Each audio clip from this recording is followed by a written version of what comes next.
working of aluminum alloy is essentially the result of applying sufficient force to the metal to cause permanent deformation. This is true whether the force is applied by hand, by hammer, or through machines of large load capacity, such as the drop hammer. These operations result in strain hardening or strengthening of the metal. The basis of this lies in the aluminum alloy itself. Microscopic study of a cross-section of an aluminum alloy specimen reveals a network formed by the boundaries between grains of the metal. Each grain is an accumulation of individual crystals or unit cells. The single crystal or unit cell is conceived to be cube-shaped with atoms of the metal arranged in regular order, one at each corner and one in the center of each face of the cube. These unit cells combine to form what is known as a space lattice.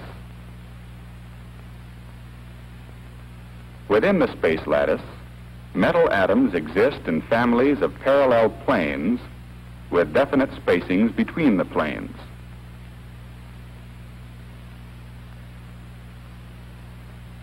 It is along these planes of weakness, called slip planes, that the crystal is most likely to glide or slip when deformed.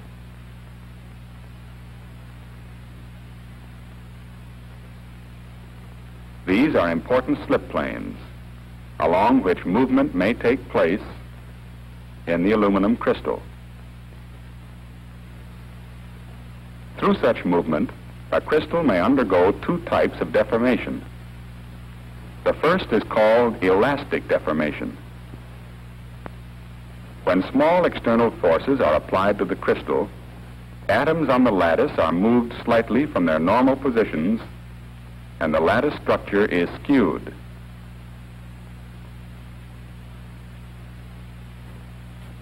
When the forces are removed, the atoms return to their original positions and the lattice recovers its normal shape. The second type, plastic deformation, occurs when the applied force is increased beyond the elastic limit of the crystal. The space lattice yields. In the process of twinning, the lattice is deformed by some fraction of an atomic spacing. In slip displacement, the blocks of atoms move an integral number of atomic spacings. When the external force is removed, the atoms are so far from their original positions that they cannot return. Plastic deformation is the basic process underlying the strengthening and hardening of aluminum alloys through cold working. If the force had been increased beyond the metal's ultimate strength, the crystal would have been sheared or ruptured.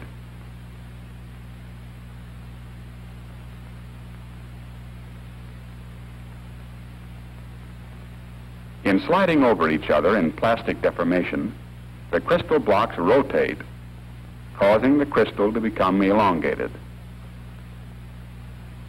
In tension, the crystal is stretched parallel to the axis of tension.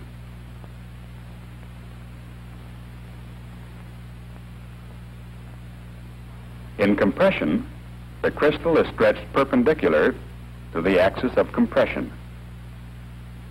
It is by this process that the metal grains become elongated and uniformly oriented when an alloy is cold worked.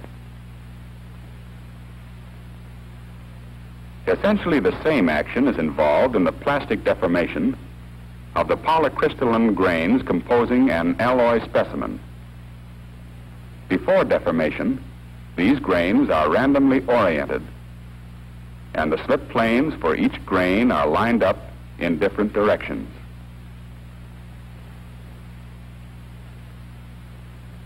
When a load is applied to the metal, the stresses are transmitted from grain to grain. Some begin to deform by slippage before others. Within each grain, the crystal blocks rotate to produce elongation. The deformation and rotation of any one grain is restricted by the differently oriented grains adjacent to it. These may also be rotating. Consequently, there is movement along the boundaries as well as along the slip planes. Each grain is now rotating, moving along its active slip planes toward the axis of tension or away from the axis of compression. The grains are now elongated and oriented in the direction of flow. Beyond this point, severe cold working may lead to more violent deformation, in which fragmentation and crushing of the grains occur. The total effect is to increase the metal's strength and hardness. One explanation of this effect is that disturbance along the slip planes and grain boundaries produces an amorphous material having no crystalline structure and therefore no planes of weakness. Thin layers of this material, stronger than the parent alloy, form along the slip planes and grain boundaries and serve as a cement to bolster resistance to further slip. Another theory, the fragmentation theory, states that during plastic deformation, minute crystal fragments break off and fall along the slip planes and grain boundaries. These fragments interfere mechanically with further slip by increasing the friction between crystal blocks and between grains. A third explanation, the lattice distortion theory, assumes that the crystal planes become bent and twisted during plastic deformation. The distortion of these planes and also of the lattice structure at the grain boundaries increases the resistance to further slip. The strengthening and hardening effects of cold working may be reduced or removed by means of the annealing process, which changes the metal to its soft condition, generally designated as SO. An aluminum alloy specimen that has been cold worked is in a condition of stress.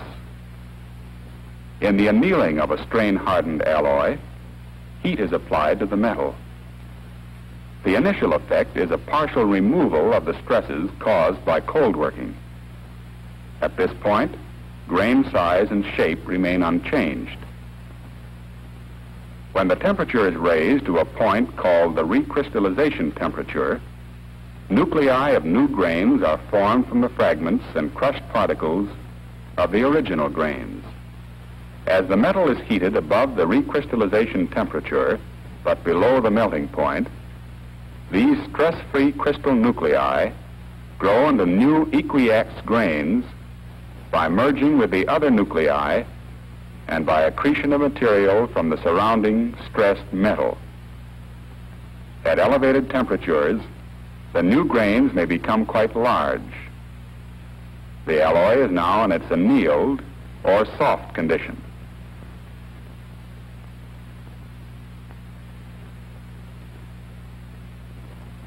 When necessary, the strengthening and hardening effects of heat treatment may be removed by annealing.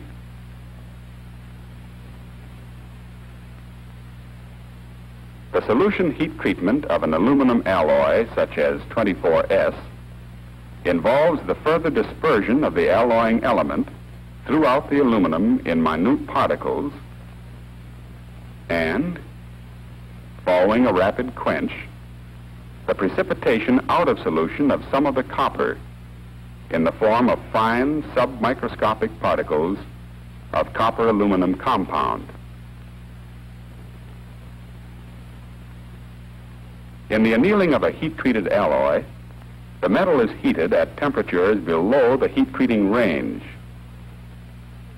The effect is to increase and accelerate the precipitation of this copper aluminum compound from solution in coarse particles. This reduces the strengthening effect of the previous heat treatment. The alloy is now in its annealed or soft condition.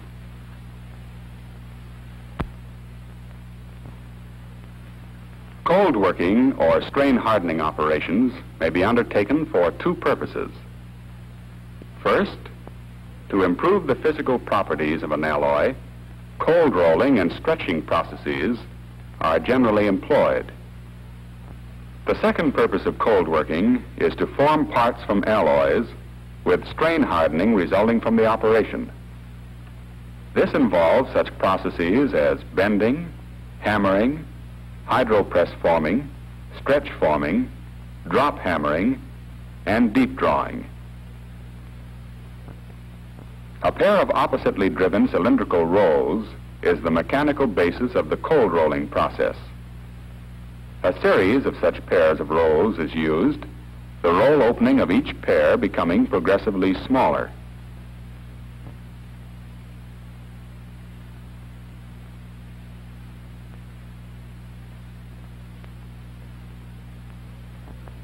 The passage of the ingot through successive pairs of rolls reduces the thickness of the metal.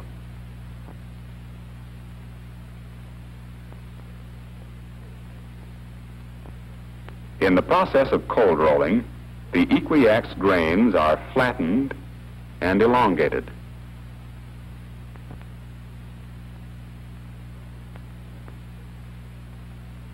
The stretching process is based on the action of vise-like grips in which the edges of the aluminum alloy section are inserted.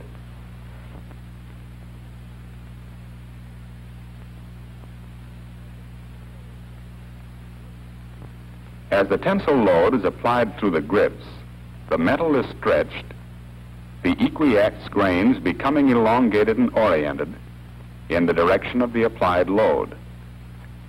These grain changes increase the strength and hardness of the metal.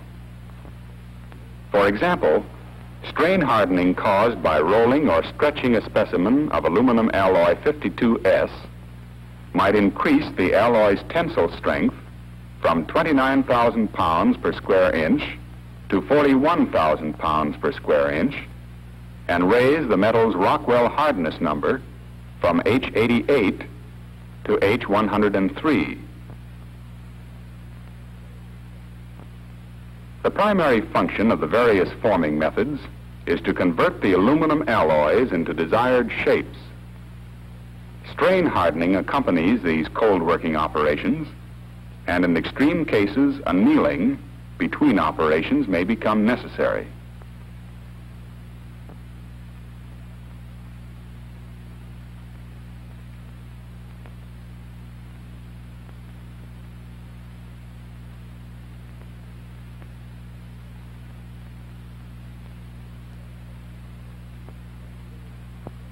Some forming operations require fully annealed or soft material. Operations such as bending may be performed by hand or by machine. This machine is used to bend metal sections that have already been formed, such as hat sections. Its basic operation is the passing of the part through a pair of rolls. As the part emerges, it is bent to the proper radius by a rubbing shoe, which is swung up to the required height. The power press brake may be employed to produce bends in aluminum alloy sheet. The ram of the press brake moves downward, exerting its load through the punch. The punch forces the alloy sheet into the die, forming the bend.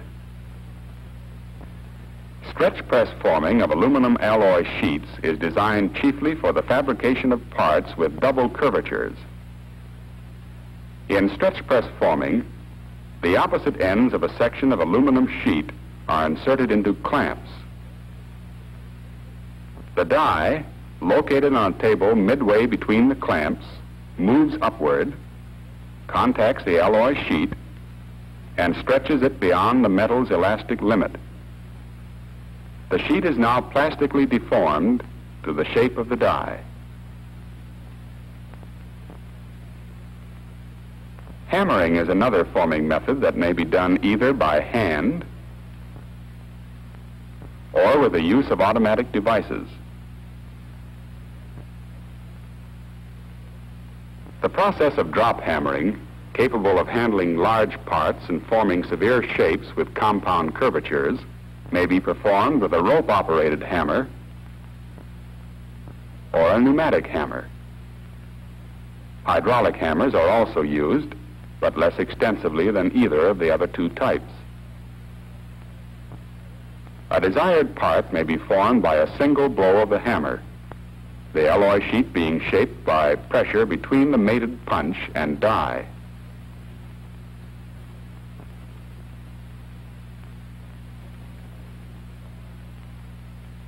For parts having deep draws or sharp corners, a series of blows may be necessary, involving the use of a set of progressive dies. The effect of hammering is to stretch the metal in one direction and to compress it at right angles to the stretch. The bending or shaping to double curvature of a number of parts at once is accomplished by use of a hydropress. The parts to be formed are loaded on a table, the alloy sections being placed on forming blocks or dies. The table is moved under the press, the action of which is single and continuous. The action of the hydropress is based on the use of a rubber blanket in place of the upper die.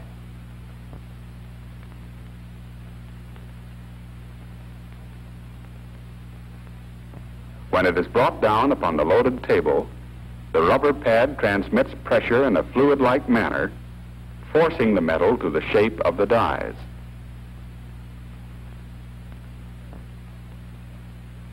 Under the type of load applied in the bending and stretch forming processes, the grain structure of the aluminum alloy changes in a manner similar to that shown for the cold rolling and stretching processes.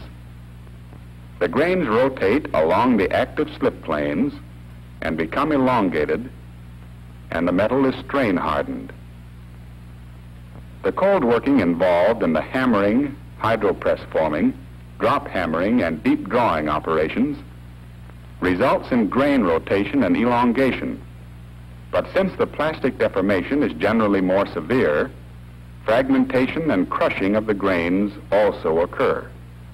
The fact that severe cold working results from such operations as drop hammering and deep drawing gives rise to the need for an annealing or softening process between blows or other forming operations in order to prevent rupture of the parts.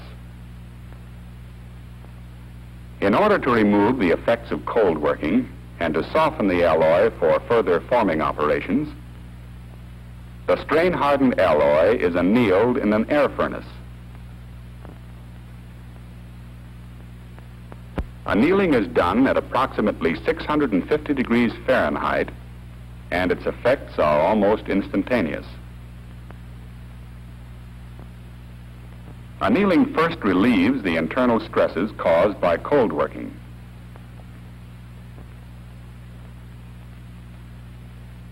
As the metal is heated to recrystallization temperature and above, the nuclei of new grains are formed from the fragments and crushed particles of the original grains.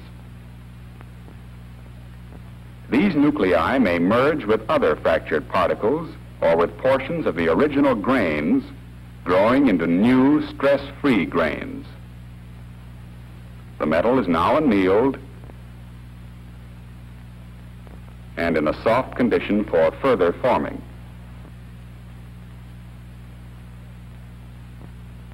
If an aluminum alloy part has been strengthened through heat treatment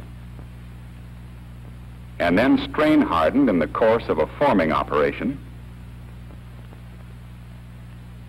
the effects of cold working and part of the effects of heat treatment may be removed by partially annealing the alloy in an air furnace. The partial annealing is performed at approximately 700 degrees Fahrenheit. The metal is kept in the furnace for about 30 minutes and then is quenched.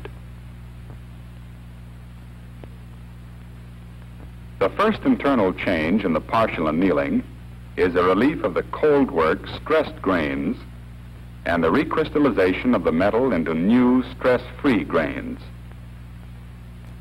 The second change, resulting in partial removal of the effects of heat treatment, is the partial precipitation of the CuAl2 particles out of solution throughout the newly formed grains. The quench prevents this precipitation from becoming complete.